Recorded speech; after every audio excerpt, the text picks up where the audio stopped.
Okay, so we're just gonna go over how we design the space and kind of why we put things together in the way we did. So as you can see, we've got dark gray as our base, and so it all flows nicely. Okay, but that's fine. No, what I really liked about this was just using one big lumbar pillow. You know, a lot of times you can just do like the 3 pillows and the 2 pillows, which is nice. But sometimes you get in a mode where you just want some simplicity, and that's where a big lumbar pillow comes in. It's got some color to it, so you can draw in like this tone here. We're using it here on the coffee table situation. Again, where it's used here in the bowl, and so your tones are all pulled together nicely, this nice earthy tones.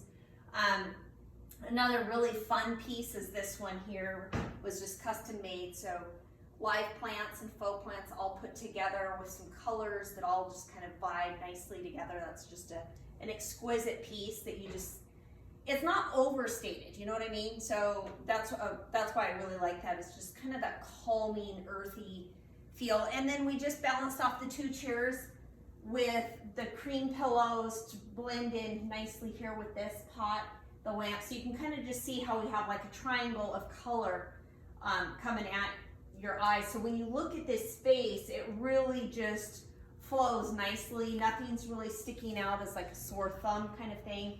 You got a lot of the earth textures here, excuse me. It's, you know, with this here and the wood over here. We also have another wood piece on that table, and then it ties in nicely with the wood around the window. So you can see how it all just flows together, and then some texture on the rug along with the correct colors.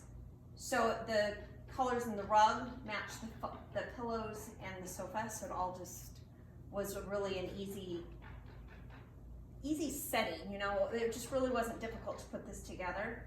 And so that's about it. It's just kind of making sure your tones are all kind of matched in maybe like a triangle pattern, and then it's just really easy on the eyes.